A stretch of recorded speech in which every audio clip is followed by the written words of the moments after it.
Now, first we start off with the princess of significance. It's the first stop on defining outer planet significance in a chart. Does the outer planet or its lord directly affect the planet in one's chart with the highest Shad Bala score? Excuse me. Now, what's Shad Bala? Well, Shad means 6, and Bala means strength or weight. In Vedic astrology, Shad Bala refers to an anciently constructed universal descriptor of what is considered the most dominating element in the energy field of a person. Its strengths, it also has to do not necessarily with dignity, but with goodness in a certain way. If you have a really, really strong Shad Bala planet, it usually means that it's good. It's usually a good thing. The highest Shad Bala strength planet can typically be determined through 6 measures, and they're too lengthy to describe in this video. I recommend that through these avenues here, that you look up what Shad Bala is and look up which one is your highest planet. Your best bet is Kala software, which looks a little bit like this, if you've seen astrologers talking about it. Anyone who's in the Ernst Wilhelm and Ryan Kirksack Tropical Vedic Astrology camp typically uses Kala, and it's worth every penny. I highly recommend it. Now, as for learning about what Shad Bala is, Sam Jeppy has a good take on defining what Shad Bala is and what it means. Ryan Kirksack briefs the subject, and KRS Astrology also speaks to it. My biggest recommendation for anybody who's a Westerner trying to learn Vedic astrology, check out Light on Life by Hart DeFau and Robert E. Svoboda. I actually have the book. I always like to show it off, and right now it is not directly in front of me, so I don't think I should waste time looking for it.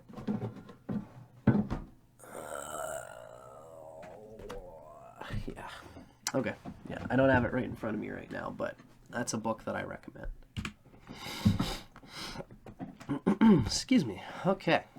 So, now we are looking at an example of Shad Bala, the highest Shad Bala lord in a chart being affected by outer planet energy. And yes, as you might have seen, this is my chart. First, I'm going to show the Western chart, just so you I really want Westerners to key into the information in this video. So I'm going to show you guys first what's going on here. You can see I'm a Leo rising. I have a bull chart. Literally all my planets are underneath the Ascendant and the 7th house cusp. Now, what is going on here that makes this little bit so significant?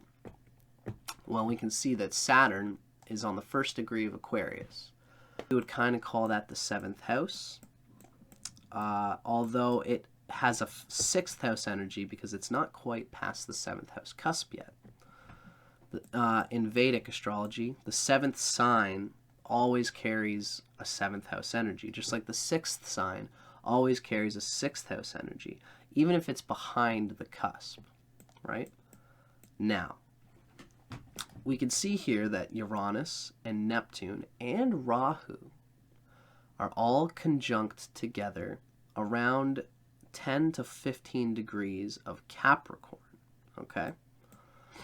Now, what this means is that these planets are going to be channeled through the sign that rules them, okay? That planet, of course, is Saturn. Saturn rules Capricorn. Uranus, Neptune, and Rahu all occupy Capricorn, which is ruled by Saturn. Thus, my Saturn carries their spiritual significations through Capricorn's 6th house energy. Capricorn is, you can see, even Westerners can see, that these 3 planets are all conjunct my 6th house cusp, which makes it very 6th house oriented, detail oriented, as you can probably see with this video. And Saturn rules my 6th house because Capricorn rules is ruled by Saturn. Now, my Saturn is in this Vedic idea of Shad Bala, as we've already seen. My Saturn has the highest Shad Bala points in my chart. Not everyone's chart looks like this, right? Saturn is ridiculously high, actually, in my chart. And it's for better or worse thing, as we're going to see. A huge part of my energy is this grimacing, transcendental, enduring, let's just bear it sort of energy. And I take it to be a positive thing. There are things that about my personality that draw out some of the mean Saturn qualities there. Saturn, when it's very strong, it's not necessarily mean. It can be very transcendentally compassionate, but I digress. Because Saturn is in its own sign of Aquarius, because in the Vedic astrology, traditionally Aquarius ruled Saturn, as well as Capricorn. So it's in its own Mula Trikona, which is like the strongest, one of the strongest placements of Saturn. And it's close to the 7th house cusp, which is also strong for Saturn. So anyway, I don't know if you think I'm bragging, but I'm trying to say that this is why my Saturn has such high strength. So, because it's my highest Shad Bala planet, and it's placed in an angular house, in the 7th house by Vedic reckoning, this makes this outer planet influence on Saturn very meaningful, very powerful, and profound.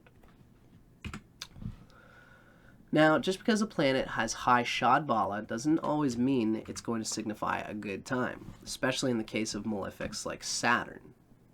The themes of the planet are rich in the person's energy field. The themes of Saturn are rich in my energy field. I'm kind of dealing with it like all the time. I'm very aware of my body, of controlling my primal energies. So with a high Shad Bala planet, it does usually signify auspiciousness and goodness with dealing with that planet, because when it's your highest Shad Bala planet, it's your highest strength planet, it's very fat in your energy field, and you deal with it a lot, which is great for that planet. If you have a period where if I have a period where Saturn is emphasized, I can usually deal with it, because I'm used to dealing with all things Saturn. But this highest Shad Bala planet, Saturn, is antagonistic to other parts in my chart. If I have a sun period, or Saturn in my chart is got an aspect to the sun in Mars by its 10th house aspect.